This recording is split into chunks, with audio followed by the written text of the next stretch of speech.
One. We're here with assistant coach John Hawks after a 5-set win over USC. Why don't you go ahead and just give us your quick observations of the match here tonight? Oh God, thanks for coming. First of all, I think first of all it was just really good for us to be under pressure like that. You know, we talk about pressure and that response, and for us to have not quite the serving match that we had the other night, because that was really why we beat them the first time, was putting that service pressure on them, getting Chris off the net, eliminating some options from them offensively. And tonight that wasn't the case, and we had to really grind out some points. And you know, credit to SC, they put a lot of pressure on us. They were hitting high numbers early in that first set, and we had to respond. So just, I guess, from a non-volleyball standpoint, just our response to that pressure was something that really stood out to me. And you know, anytime you can beat SC at home with alumni and just an amazing crowd is something that our guys won't forget the rest of the year. Yeah, a lot of times playing here in Pauley it can get kind of big and expansive and quiet, right? Yeah, We know that covering these men's matches. Talk to us just a little bit about the crowd noise and how the players can fuel them moving forward and stuff. Yeah, you know, at SC in their practice gym, it was a loud environment there too, and they did a good job of hosting that event, and honestly, it prepared us for tonight. And honestly, I was surprised. Over 1,000 students came in, I heard, and just all the alumni, and seeing just that, you know, that 5-set win for us was great. Hopefully these fans keep coming back, and I know that anybody coming in here is going to see they're going to see some good volleyball, you know, by any of our opponents that come in. Going back to the match just a little bit, looks like held the pins for USC down well below their season averages. Talk to us a little bit about what into the game plan of slowing those pins down. Well, we're going to play them likely again. So we don't need to go too deep if you don't want to.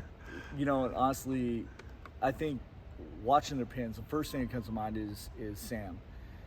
Sam is somebody who I hold dearly in my heart. I loved coaching him. He's a Bruin. You know, I know he's in that color, but he's a Bruin, and I love Sam, and our guys love Sam. And he went out there and ripped a couple serves, and he got it going from the end line. He was their best point scorer in set one, and we knew that we had to bear down. We're going to have to dig some balls, and you're playing against USC. You know that you're going to be in for a fight where you're going to have to swing 6 and 7 times to win a rally. And, you know, and we had to do that, and we had to cover some balls, and they were on our tendencies early. And, you know, credit to our guys for adjusting, but really about their pins. You know, we saw some things, and we just kind of, I think our guys executed on what we were asking them to do. So our guys, you know, I think Sam came in there and tried to, you know, fake hit and set that ball, and we got a great touch on it, and it's something we talked about. So, you know, I know Sam tried to rip one later, and, you know, it's just a fun cat and mouse game between the two teams, but just super proud of our guys for executing what we were asking them to do. With this being his first year setting for you guys, talk to us about the growth of Miles and how he's doing with leading this offense. You know, the team hit 384 on the night, and just, you know, what he brings to the match, and, you know, him holding off on a dump till 13-12 in the 5th set, and how important that was. Yeah, he, if you know Miles, Miles is a guy that everybody on our team has 100% respect for, because they know he puts in the work. He's probably close to a 4.0 student. He's in applied math. He's got a lot of pressure on himself to be great academically, but then to come out here and have the pressure of running an offense, and this is first, 18, 19 matches in. Those are the matches that he's had to kind of learn from and grow from. So, you know, I get the pleasure of working with him, and I just enjoy the working relationship we have. It's always a work in progress. You know, I'm trying to learn him, and he's trying to learn me, and he's trying to figure out his hitters, and he's not perfect. And I think the public can look at, you know, the matches and go, God, he's not connecting with so-and-so, he's not connecting with this guy, and, you know, but this isn't easy being a college athlete, and being a college setter is also tough. And I'm just so proud of him, you know. So Miles has been great, and he wasn't perfect tonight, and he knows it. And he's going to go back and he's going to watch a ton of video, and he's going to have a million questions, and we're going to go rep it out, and you know, we're just going to keep getting better. Yeah. All right, so changing topics here for a minute. Can you just talk to us a little bit about last week and your trip down to the South and what that meant for, you know, John Sproul and for the program and for what it means to really grow the game all throughout the country?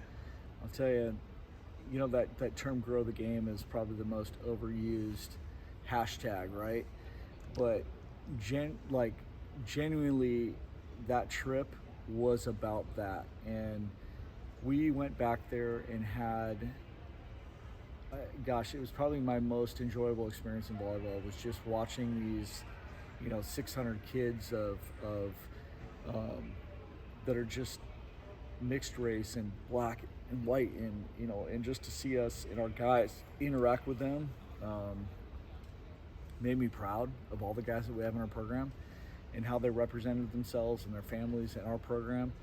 I think it was so galvanizing for us as a program that I know a lot of people were going, hey, you got SC after this week, and we didn't get tested on the court, but we got tested just in the makeup of who we are. And you know, Spencer wasn't with us, but he noticed a big change in us, and he said that he compared it to he goes, you know, and remember the Titans when they went and walked the cemetery, and he said that he goes, or the battlefield, and they came back just a different tight group, and we took all 22 of our guys, and we had a big staff, and I think we were 29 of us, and yeah, we're just a different team, you know. So I think in the true sense of what you saw tonight, wasn't perfect and it wasn't easy and it wasn't clean, but I think some of the credit goes to our trip back east for sure.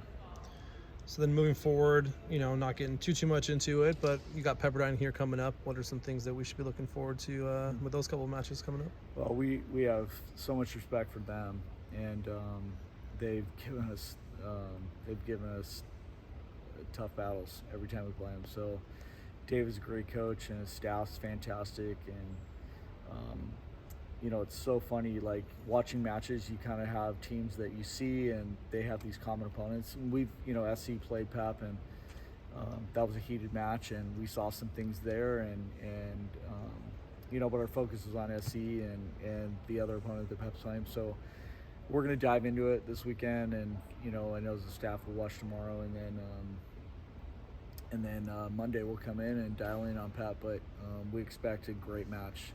And you know, I know we're there, and then they come here next Saturday, so it's gonna be a great experience. It's gonna be fun. All right, so once again, 5-set win for UCLA over USC. Coach Hawks, congratulations. Brandon, thanks for doing this. Appreciate it.